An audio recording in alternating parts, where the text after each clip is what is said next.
Hey guys, so Lord here, back again with another action figure review, and today we'll be taking a look at the Marvel Legends Avengers Beyond Earth's Mightiest Wal-Mart exclusive OJ. Because we all know how Wal-Mart is, so much to the point where I'm pretty sure nobody I knew ever freaking saw this thing in the store.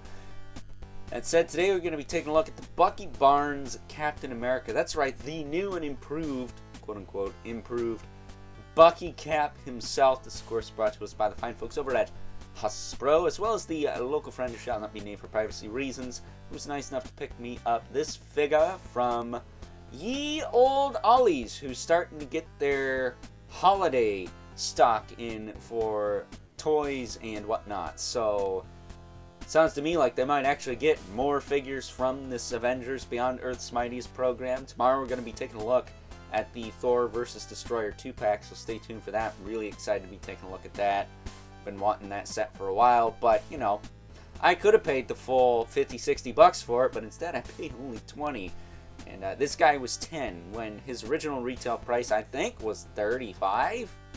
Which is kind of ridiculous considering that there's nothing really special going on with this figure that warrants that price. So, before we get too far ahead of ourselves, why don't we cut right to the chase and get into the contators of this review and take a look-see at all Bucky Barnes has to offer in terms of accessories, starting off with a pair of grip hands, which do have the appropriate hinge for holding weapons, which is awesome. They got the up and down hinge on both of them. This one's a little stuck on mine, I'm not gonna lie. Still kind of is. Might need to heat that, but it does work. Rest assured, I did get it to move off cam. That said, we also get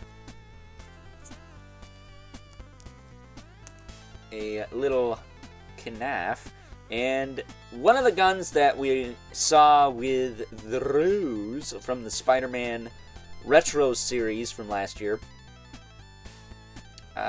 We took a look at him a couple weeks ago. He came with this in black. This guy's is silver. There are places to put these on him, by the way. If I bring him up, pop his arms out,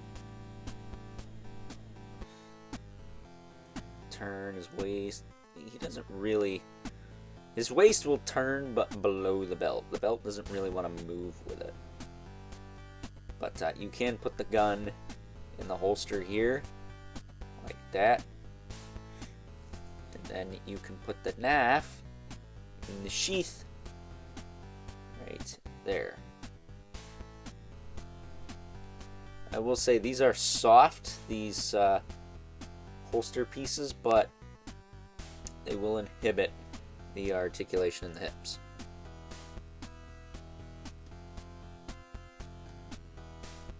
Standing him back up there. Boop. And while he does not come with an alternate head, unmasked Bucky head, he does come with the shield with the clip, which I have not stressed out because you can clip this to the bottom of the hand and kind of turn it, just like I did on the Taskmaster from the Cabal 3-pack a couple of weeks ago. It's the same sculpt as that, so it's a little bigger. We're used to seeing, that's what she said, but it totally works if you do the Overlord method and just clip it to the bottom of the hand near the wrist joint and turn it. That way it faces the right way. I will say, this shield went on way easier than Taskmaster's, so be mindful of that. Your mileage may vary. But taking a closer look at old Bucky here, I think we need a regular Bucky in this line. There is one, but he looks like a demented chipmunk or something. This one looks good. I like this one. I have the Winter Soldier from the Black Widow wave from, gosh, I think that was early stages of the pandemic, wasn't it? But this is kind of an infamous figure for Hasbro because back in the day they did in the Arnim Zola Build-A-Figure wave, so like 2012, 2013, they did a figure of Bucky Cap, and it had a brand new mold dubbed the Bucky Cap body mold. So when they unveiled this figure, they were saying that this is the new and improved Bucky Cap. You can get rid of that old one. I never had the old one. Ironically, I've had umpteen figures with the Bucky Cat body mold, but I never had that old one. But I'm happy to have this one. I'm not sure what the Avengers looked like when he wore this costume, however, but I do like it. I like the black. I feel like he should have had some red boots just to break things up a bit. But it's very stealthy. What's not stealthy are these seam lines on his arms where the Vulcan body has gloves. This guy clearly doesn't. He's got the cuffs down by his wrists. So I feel like, they tried to flex their muscles a bit when they made that Vulcan and be like, we made sculpted glove lines. Well, now we're getting a bunch of figures with sculpted glove lines that don't have gloves like that. So I think most people, not saying all of them, would have preferred if the Vulcan body buck was just blank through and through, no sculpted glove lines, and just painted glove lines as usual.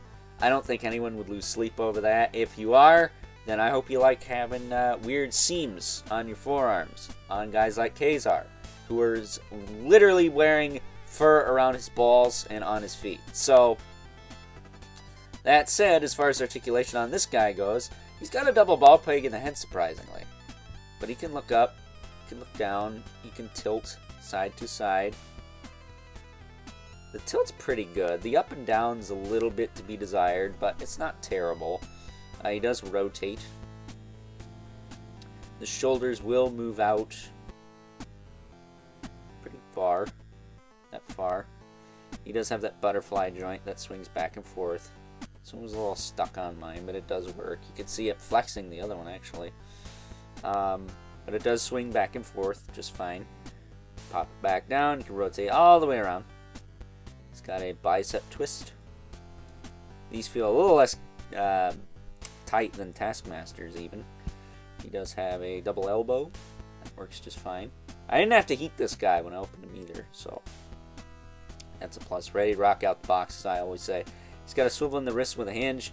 See, he's got two fists on him. Kind of wish he came with the saluting and the pointy finger hand. A lot of Captain Americas come with that spread, but I guess this guy's not really into that. Then again, if you've been kidnapped and brainwashed by the Russians to kill your former partner, maybe you're not too pro-America. You know what I'm saying? That said, he does have an ab crunch. Goes forward, goes back. Again, he's got a waist twist. The belt is technically a separate piece, but I think it is either keyed or does not have that much free movement. I will say his hips will kick forward. There is one little notch in there.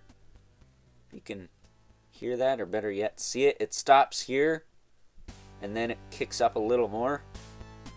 But there is like a detented notch in here. So you'll be able to hold a pose. He can kick out to the side. Alright, not bad. He does have a thigh swivel that is a little gummy, but not bad. Nothing worth taking him apart and fixing anyways. And he's got a double knee. Again, I will stress this point. If your double knee joints or elbows are stuck, heat them up with a hairdryer and then crank on them. Okay? Because some people have been cracking some of these joints because they're probably just forcing it out of the package. But if you heat it up, chances are you'll be okay. He does have the double knee. He's got a boot swivel. Surprisingly, it's a little sticky, but not that bad. Not to the point where I need to heat anything up or anything like that. So I'll just leave that alone. He does have a hinge in the foot, a little loose, I'll say. But he does have a rocker. And peg holes at the bottom of the feet if you want to rig him up with a stand. So there you go. There is Bucky Barnes, Captain America for you. He does have the peg hole on the back for the peg on the shield. Actually comes packaged with that. So you can flip that around and clip it to his back. As a matter of fact, I want to actually give that a whirl. See if we can pop this down. There we go. And I think the clip's supposed to face upward. And that way the star doesn't look like, I don't know, something off a Slayer album cover, we'll say.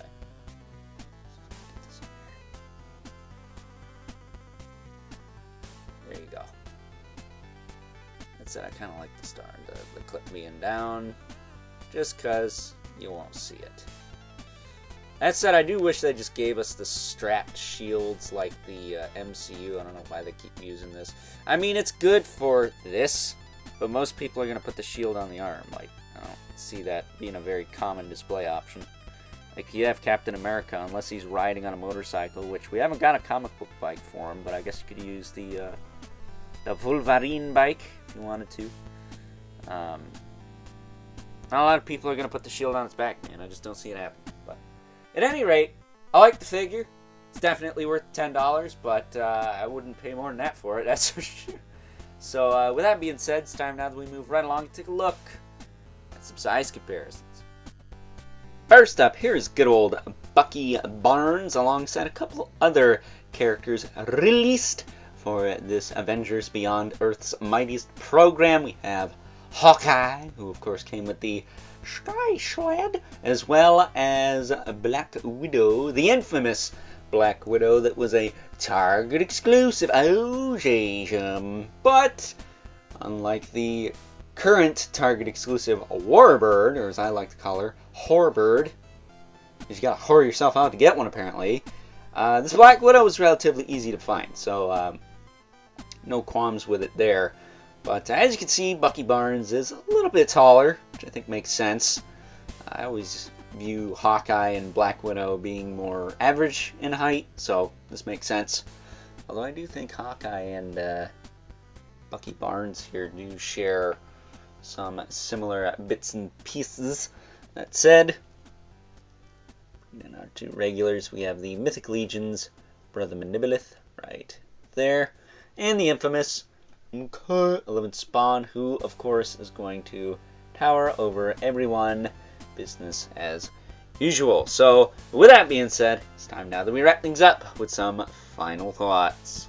Overall, and for the price I paid, again that was $10 US, of course I'm going to say that good old Bucky Barnes here was well worth it. However, does that make him worth the original retail price of around $35 US? And my answer to that is, hell no it doesn't. Because to me, this is a standard $20 to $25 Marvel Legends figure. There is nothing here that warrants the $35 price tag. This isn't a deluxe. This isn't a basic figure like Black Widow that's loaded with accessories. This is literally a standard Legends figure with just enough accessories to get by without a Build-A-Figure piece. The only reason I can think that the not-so-fine folks over at Hasbro, in this case anyways, made this figure $35 is because it was an exclusive that was part of a summer program. That is it. Other than that, nothing too special going on with this one. But if you can find it at your local Ollie's for $10, then hell yeah. So with that being said, hope you guys enjoyed this review. Until next time, I'll catch you guys later.